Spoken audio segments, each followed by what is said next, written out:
Hi, my name's Chef Paul Hayward and today we're making choux pastry and we're going to turn it into profiteroles.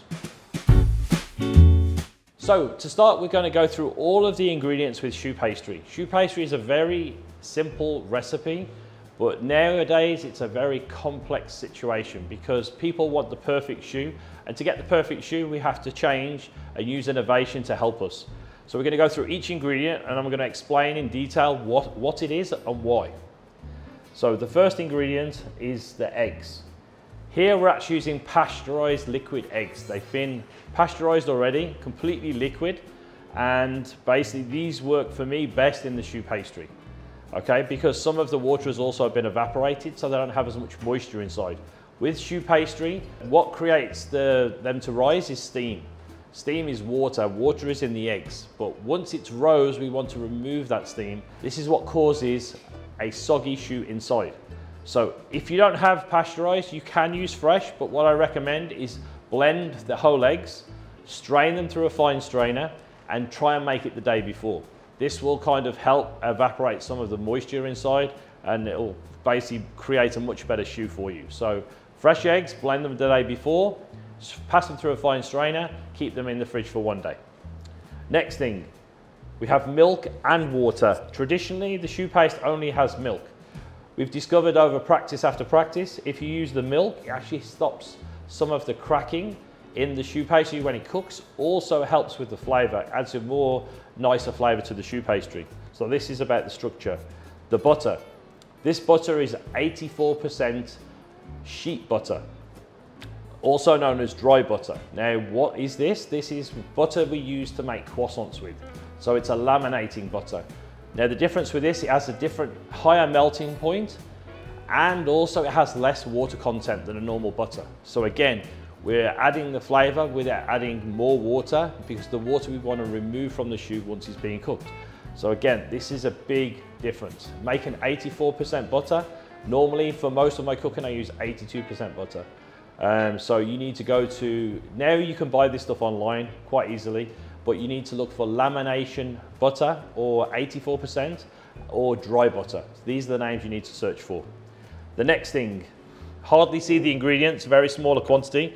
It's inverted sugar. Inverted sugar will help keep the choux moist after it's been cooked. So it will help with the texture and the structure of the eclair. If you don't have inverted sugar, you can use honey. It is very similar, but not as good. Again, these ingredients can be found online. Then we have salt and sugar, normal ingredients, okay? Flour, we're using bread flour. Why? Because it's got more gluten inside. This is going to help us pull all of the ingredients together, develop that gluten to give it a better structure in the eclair. So again, try not to use cake and all-purpose. If you do, you can make a choux, it will work, but if you want professional results, you need to use the professional ingredients. So this is the bread flour. Okay, so we're gonna get started. First thing we're going to do is we're going to add the milk, the water. I'm just going to turn on the stove, start heating, the butter, the inverted sugar, and again it's a very small amount, so please make sure you either scrape everything out of your container or weigh it directly into the pot. Then you don't have to do the job twice. Normally if I'm making this, I would have the pot on the scale, weigh the milk, weigh the water, weigh the butter, all the first ingredients would be into the pot, saves all the little dishes. And if you've got to wash up, it's no fun. Okay, so we've got all salt and the sugar in there as well. So the two remaining ingredients are the flour and the eggs. So first we want to do is we want to bring this to a boil, but we want to make sure that by the time it comes to a boil, everything is melted. We don't want to have it boiling away and the butter still floating around. So give it a stir. If you need to bring it to a boil on a medium heat, you need to do that. This butter's been sitting out for a little while, so it's softer. So it should be melted by the time everything comes to the boil. Otherwise, by the time the butter has basically melted, maybe 10% of your liquid has been evaporated. So again, it's going to change your recipe. Okay, so the liquids have all come to the boil. The butter is all melted at the same time. We're going to off the heat So it's not directly on the heat. The pan is not heating right now. We're going to take the flour. We're going to add the flour. We're going to use in a small whisk. We're going to combine the two. Now traditionally, when I was taught, we threw the flour in on the heat, we stirred it with a spoon, and the thing is half cooking before we've even started mixing. So this way, it just makes a lot more sense, and it works much better, because we don't want it to start cooking until everything is nice and combined. Okay, so it's all combined now. Now what we're going to do is just take all that out of the whisk. You just keep tapping. So now we're going to cook it. So if you can see the texture, it's now come together. It's nice and thick, but now this is full of water. So the next thing we're going to need to do is we need to dry this out to remove as much moisture as we can. So we're going to put it back on full heat. Now, one of the things I always remember from cooking school when I was younger was they say, cook it until it comes away from the sides of the pan. And it's come straight away from the pan now. So, I mean, these tricks that you got back at school sometimes are not the best scientific way. So we need to keep cooking this and cooking this. And now you'll see the steam coming away. The steam is water. It's just evaporating. So now as the pan gets hot again, all of a sudden you're going to see so much steam coming away from this. So this is where a lot of people go wrong. They put it straight into here. You have too much water still in the mix. So this is a very, very important step. Even though the bottom of the pan will start to form a skin, don't worry about it, it's not burning, it's normal. But you'll see it's getting smoother now, the texture's getting smoother.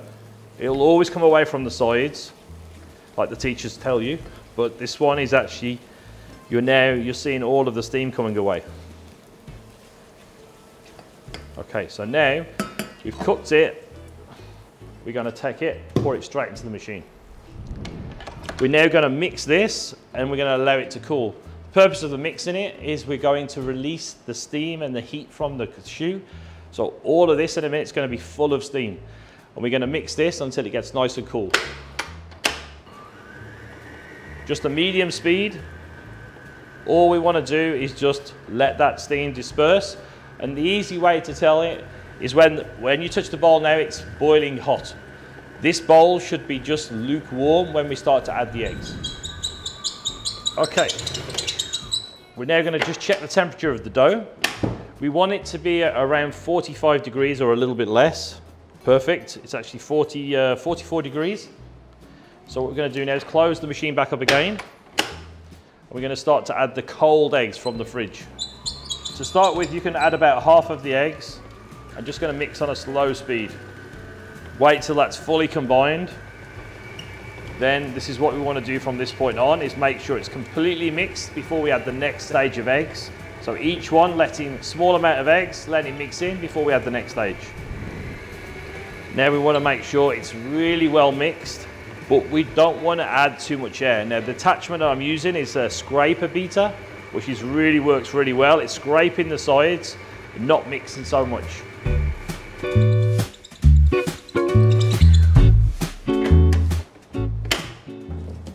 All right, so there we have our choux pastry. So the texture should be still nice and firm.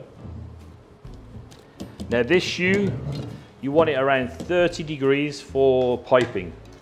Why 30 degrees? Because the texture will be at the right stage. So when you pipe, you will keep the shape. You don't want it to be too soft where it flows. So I'm just going to take the temperature again. But if your mix is at 45 degrees, when we cool it down and we add the eggs from the chiller, it should automatically go to around 30 degrees straight away. So this is by using a little bit of science and technology that we're at 29 degrees. So the mix is all ready, and we're now ready to do the next stage, which will be preparing the shapes. Okay, now we're going to form the profiteroles. So I'm going to show you the traditional way. I'm going to show you my trick way. This way is very good for people that don't have a lot of experience but want to have a professional finished result. So what we do with this is we're using a silicone mold. This one is around 3 centimeters. Now just remember that your choux will grow. So you need to work out a little bit of practice with the mold that you have to the size of the choux finished. So you'll see the mold here today, and when you can buy these online pretty much from anywhere now these days. All we're going to do is we're going to take some pan spray, we're going to actually lightly spray into the mold, just a very thin coating. The reason being is that this is going to help coat the choux and stop it from forming a skin. When choux goes into the freezer, it can create a skin. The skin will stop it from rising. It will form like a hard barrier around the outside. So if you're going to freeze your choux, it's important to make sure you have that oil layer around the outside. So we're just going to spray the inside of there first. Just going to take a small amount of choux. Great thing about choux, it's very cost effective. Small amount of choux goes a very long way. So we put it into a piping bag. I have about 1.5 centimeter tube, but it's not really needed to fill these, but we're going to use it for the piping. And then we're just basically going to hold it in the center and fill so it's pretty much flat with the top level. And don't worry if you're not great at piping. What will happen is you'll end up with this thing sticking up like this. I'll show you in a minute. There's an easy way to get rid of this. And then what we're going to do is we're going to take the same pan spray. We're going to actually spray it over the top. This is just basically oil or butter, depending on which one you use. Now it has a coating over the top which will protect the bottom as well. So if you just use your finger now, it's basically got like an oil coating, so when you touch it, it will not stick. But you can pat down that spike and pat down the choux so it's nice and flat. Now remember that this flat side will become the bottom of your choux. So if it's sticking up, when you place it on the mat, it will be leaning this way or that way, and your choux can actually affect your choux when it grows. I'm sure you have many questions for me at this point, but I'm going to explain as each step goes through about the different things. So we have the choux, it's all nice and flat, it's like this. We can put it in the freezer. Now, for me, you can freeze this for up to 2 weeks, and once it's frozen, take it out, put it in a Ziploc bag, push all the air out, close it, you can keep it up for 2 weeks. We'll go to the next stage, I'll explain more about that. Now we'll go to the traditional one. Now, today I'm using one of the siliconized trays from Unox, which is a really nice tray. It's great for doing croissants and bread and everything. You put it straight onto here. Because the choux is quite small, we're using an air mat, which is a silica mat with holes inside, so you can actually see through it. The air can travel through, and it will help cook much better. So the traditional way is just we're going to pipe the same amount, pretty much as what we're doing in there. So we're just holding about 1.5 centimeters high, squeezing, stopping, and then you want to push it around. And I always do offset, so I will pipe the first line, and then I pipe the next line in between, and then the next line in between that. Why? So there's an equal gap between all the choux. This will create good airflow in the oven, and work with the technology of the Unox, where everything will cook really consistently every time, and you'll get a nice rise and color. So basically the choux piped. Now what I'm going to do today, I'm going to show you, we're going to cook some with crackling on the top and some without. The crackling will create a perfect dome cylinder, which will be absolutely perfect. And then obviously if it has color, it's colorful too. And then you'll see the traditional way without. With the crackling, it actually causes a vacuum, which makes the choux grow much bigger. So you're getting more value for money. You're adding a little bit of cost with the crackling, but you're also getting a much bigger choux. It also helps dry out the inside. So there is a lot of advantages to crackling. It's not just about flavor. So next step is we're going to put the crackling on top of the choux so you can see the difference. So now we're going to make crackling dough. Crackling dough is the crunchy part that you put on top of choux pastry, but it doesn't have to only be on choux pastry. It works really nice with brioche bread or other sweet breads. So it's a crunchy, crusty topping. It's really, really nice. It really elevates the choux to a different level. Very simple to use. Butter. Now we're using demerara sugar. Demerara sugar is also known as sugar in the raw. This is a crunchy, hard brown sugar. This is going to give the crackling the crack. We have bread flour. We have almond flour. Again, if you wish to change the recipe around, you can. You can use other kinds of sugars, which will give you a different texture. You can give different types of nut flour. So you could use a pistachio flour or a pecan flour. So you can play with this as much as possible. Just keep your ratios the same. This is a very sweet recipe, but it's such a thin layer, it really adds a different dimension to the choux. We're gonna get going. So first of all, the butter should be soft. When I say soft, like mayonnaise, okay? Not melted or liquid, but soft. one of the reasons why I want to show you, I'm going to mix this by hand to show you how easy it is to make, that you don't need to have a machine. We're going to add the sugar, the flour, and the almond flour. Everything in all in one time. Super simple. Always use one hand to hold the bowl, and then we're just going to mix and just keep squeezing together, and it's going to come together really, really quickly. You can see already it's coming. If you use two hands, you just end up with a big mess everywhere. So just use the one hand. You see a dough forming. And all I want to do is to make sure all these ingredients are combined. Doesn't have to be creamed, beaten, mixed, or anything like this. We're just combining the ingredients together. So there we have the dough, nice and soft and pliable. So the next step is we need to roll this out. Now you can roll this out between silicone mats. I prefer plastic sheets. If you're at home, if you've got a large Ziploc bag, it works just as well. So we're just going to make sure, first of all, your surface is very, very flat.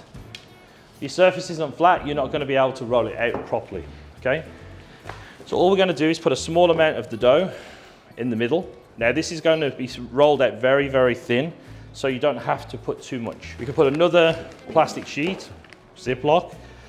Do not use baking paper. It will crinkle and it doesn't show too well. Now, normally whenever I roll dough out, I use rulers to tell me the height of the dough. With this, the sugar is around 1 millimeter size. So as long as I roll down as hard as I can, we'll already be at the size of the Demerara sugar. If you use caster sugar, obviously be careful, it's much, much finer, much smaller. So we're just going to basically pat it down. And then we're going to roll backwards and forwards. Now, just use your hands and roll with a rolling pin. It's always better to go forwards, not this way and that way. This one doesn't have to be a perfect shape, but we don't want it to be, we want to use much usable space as possible. So again, I'm going forwards and backwards, and then I'm turning it. And if I see it's going this way, I can just basically push to the corner. If there's too much dough in the one particular place. But this is something you don't even if I feel there's too much dough here, it's not a problem. Lift the plastic sheet, take it off here, move it over to here. Some people get a little bit panicked over certain things. This is something, it's just a simple thing. So now we're going to just keep rolling, and we basically have it ready. So it's very thin sheet. Nice and flat, nice and easy. So we're going to put this onto the baking tray. This is going to go into the freezer. So the next one I want to show you, we can color this dough very, very easily. So don't have to just have a neutral color. We can also make any color you want. Red, green, yellow, purple, even a mixture. So we're just going to add, now we're using gel color, which is a concentrated color. We're just going to add a few dots, and then we're just going to mix this into the dough. Now obviously if you're working in a shop or you have a business, you get an accurate scale, a precision scale, and you can weigh the food coloring into your mix. Then you can go down to 1/2 gram, 1/4 gram. So every time your color is identical. So basically the color is in the dough, and all we're doing now is just mixing it until all the color is the same. So now we have a nice green, which could be for mint, could be for pistachio. You always want to make your color slightly darker than the finished product, because it will get a little bit brown in the oven. You won't lose the color, but you will get caramelization, which will change the color. Okay, so now we have that in here, same procedure. We're going to push down a little bit just to start it off this way, and roll backwards and forwards, nice and even, rolling the rolling pin up and down your fingers, through your hands up to your wrists. Side to side, and that one's ready. So this is going to go into the freezer until it's frozen, and then I'll show you the next step.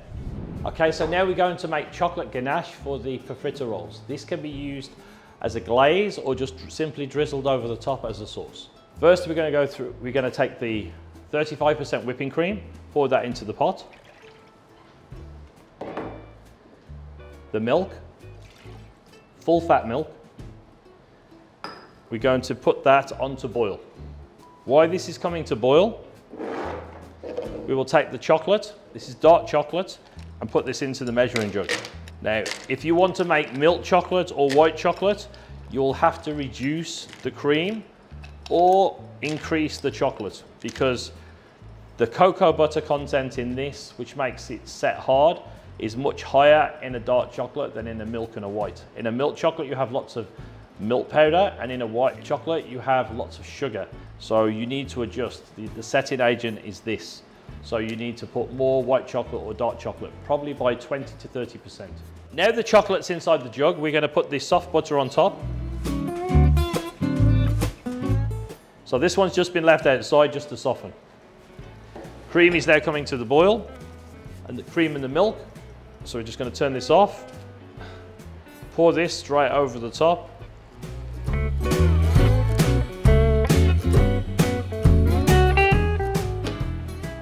And then we're just going to give that a little shake.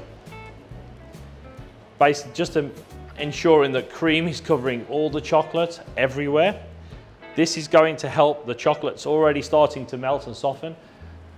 Okay, so now we take the blender, we go into the chocolate.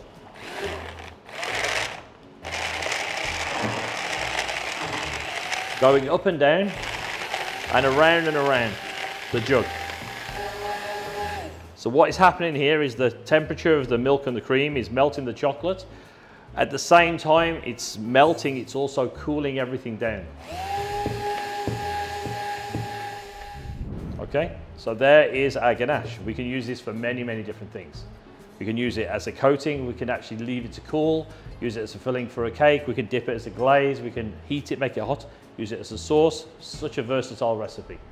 Okay, so the profiteroles are now frozen, so they can just simply pop out. I'm just going to flip them onto the mat, just easily like this, just pop them all out. And then we're going to do the same, we're going to spread them out, so we get nice airflow. And then next, we're going to do the crackling on the top. We have the frozen crackling. So while it's important to work fast, it gets soft very, very quick. So we're just going to take the plastic sheet, peel it off, flip it over, put the smooth side back on, flip it over, and then we're going to remove this sheet. The purpose of that is so that it's not sticking to the plastic. So when we cut, it will come off very, very easily. We're just going to take a cutter that's about twice the size of the actual choux.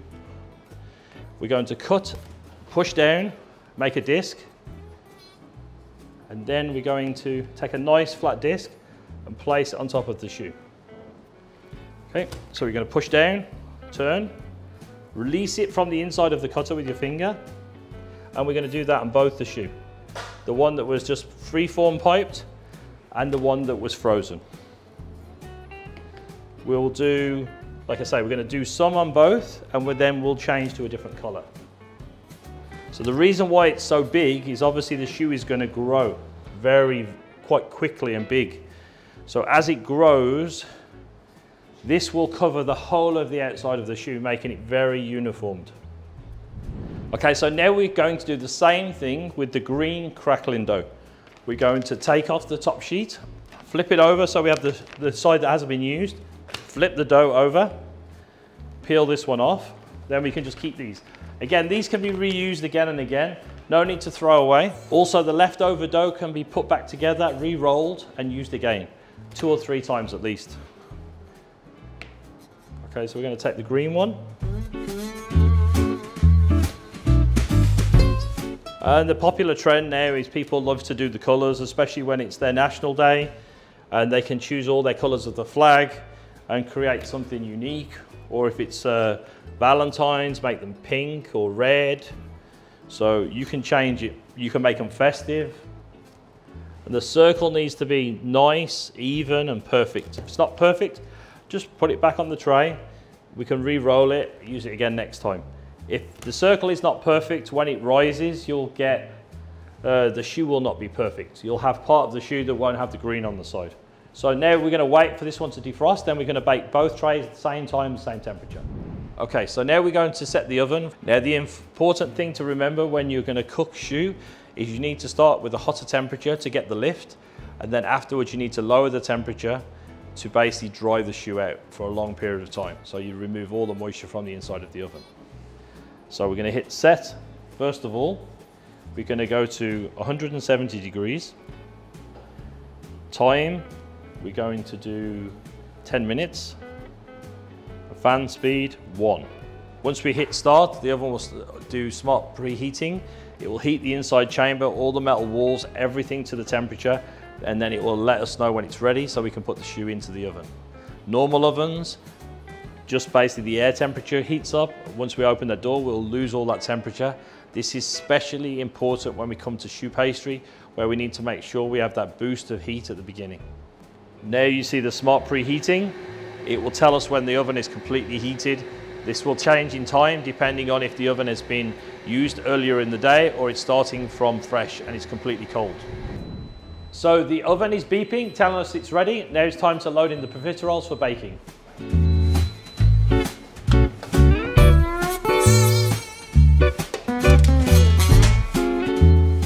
The timer will start automatically, and when the choux is finished, it will turn off and open the door itself. Okay, we hear the timer, the profiteroles are ready. We're going to get them out of the oven.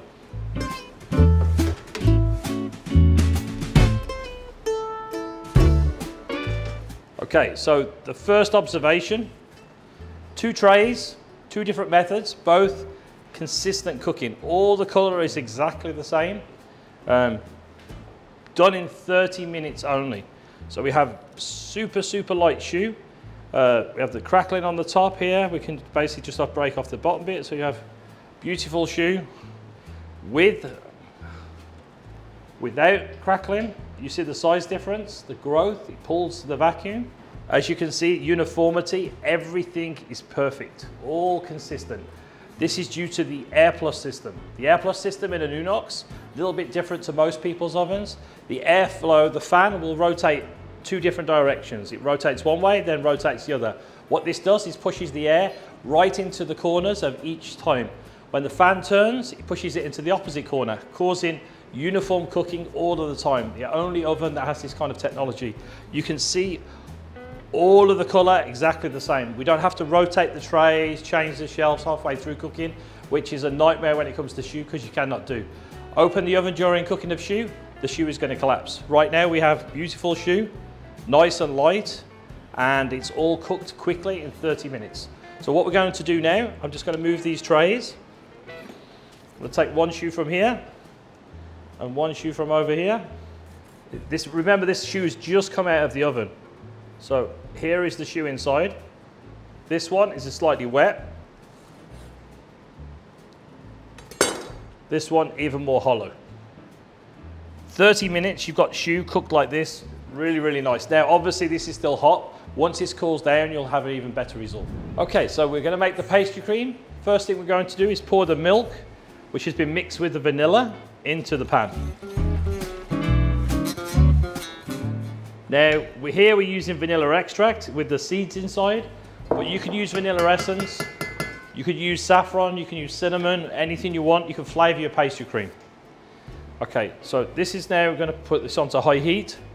While this is coming to the heat, we're going to mix the base together. So we're going to take the eggs,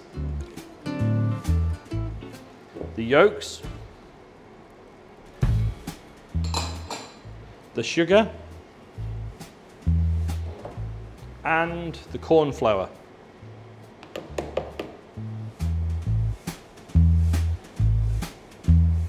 And we're going to just basically mix this together until it's a smooth paste. Pastry cream for me is one of the important basic recipes of pastry. This one can be used so much for so many things. It's important just to get the basics right. This is just a basic custard. It can be modified in many ways. So we're just going to bring that milk to a boil. We make the pastry cream, we can soften it, whisk it until it's nice and smooth and cold. We can add whipped cream to it, we can add flavors to it. There's so many things we can do with this. Okay, just coming to a boil now. I'm going to take some of the milk and pour it over. We're just basically mixing it all so it's combined. Then we're going to pour this back into the boiling liquid. The stove is still on full, and then we're going to stir. Now, if you don't stir properly, it can catch on the bottom of the pan. and start to burn. So it's important, make sure you go around the outside of the pan with your whisk. Your whisk is not too big. And my trick is, once you feel it start to thicken, remove from the heat and carry on stirring until it's thickened, and then we're going to put it back on the heat to cook. Right now we're on full power. Okay, now it's finished. It's boiled for about 30 seconds. It's finished thickening. We're going to take that off the heat for a second. Then I want it to cool fast. So if you want things to cool fast, you need to have more surface area, which is basically just a little bit of science. So we've got a shallow metal tray, so only a couple of centimeters thick. I've lined it with an industrial cling film. This is heat proof. You have to make sure you have an industrial cling film if you're going to do this way, because if you don't, what will happen is your cling film will melt. So otherwise you can put it into a container, you can put baking paper or something straight on the top, because we want to cover the surface directly with cover, otherwise it will form a skin. So now this is covered like this, we're going to just take the cling film, place it over the top, push this directly onto the top of the surface to prevent it forming a skin. This is one of my top tricks. And then basically we can put that somewhere room temperature to cool down for a little while, and then we can put this into the fridge or freezer to cool it down rapidly. Okay, so the pastry cream is now gone chilled, nice and cold. We've removed the top sheet of the pastry cream, the cling film that was on the top. As you can see now, it's got firmed up nicely. So this one is more of a culinary recipe, where when I say culinary, it's nothing really weighed out. It's all depends on the customer, because the chocolate is quite strong. The custard, you can have it very light in chocolate, or you can have it very dark in chocolate, depending on your personal preference. So all we're going to do is take some of the pastry cream, put it into the bowl, and then we're going to just take the hand whisk, just give it a whisk,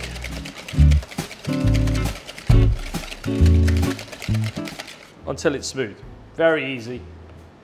Now the ganache we made earlier, it's just been left out at room temperature, because we're also going to use it for a glaze. We just basically put a spoonful of this to start with, mix,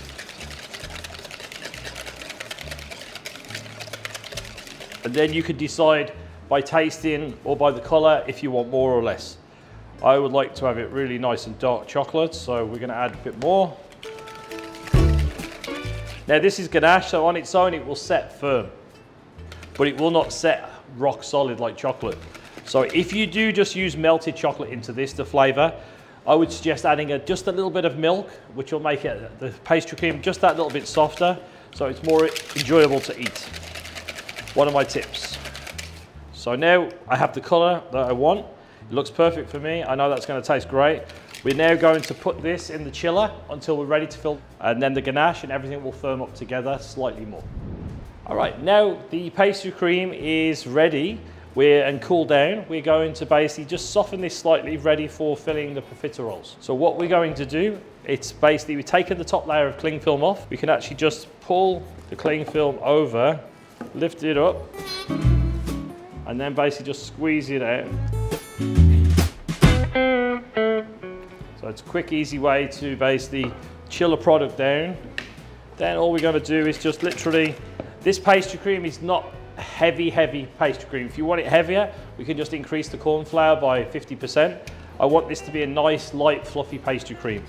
So just doing it by hand is enough to make it smooth. Already we have a nice texture pastry cream that's not extremely hard. Like I say, you want it harder, we add 50% more corn flour when we're cooking it, and it'll be nice and firm. Also, by using the corn flour, the pastry cream is free stable over the flour. It'll hold much better and retain the moisture when it's defrosted. So there we have the custard, ready to fill in the bag, to fill in the profiteroles. Okay, now we're going to fill the profiteroles. So what I've got is a small pointy tip. If you don't have this, you can just use a small piping tip or a nozzle. We're just going to make a small insert into the base, just so we can fill them. We're going to mix plain with crackling ones, so you have a little bit of a difference. So we're going to make a little pyramid little cone shape where we're going to just pour the chocolate ganache, warm chocolate ganache over the top. Very simple, very, very tasty, and lots of nice textures with the crackling and without the crackling. So it's going to be really tasty. So now we've got all the holes made in these. Next thing is to put the pastry cream that we softened into the piping bag.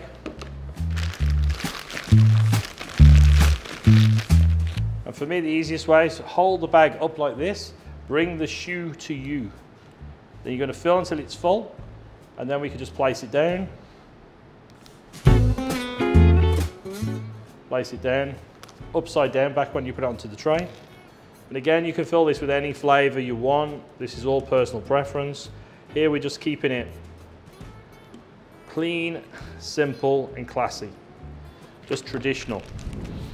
Now we're going to build. So we're going to basically put a pile on the bottom, just rotating them so there's plain ones, crunchy ones, all the way around the bottom. So now the best thing of all, the warm chocolate ganache. Just going to drizzle it all over. And this is so simple but so good. It's one of those classic dishes that will be here long after we're gone, and it's just such a nice, simple dish. And there we have profiteroles with crackling, filled with vanilla pastry cream and a warm chocolate ganache. Enjoy.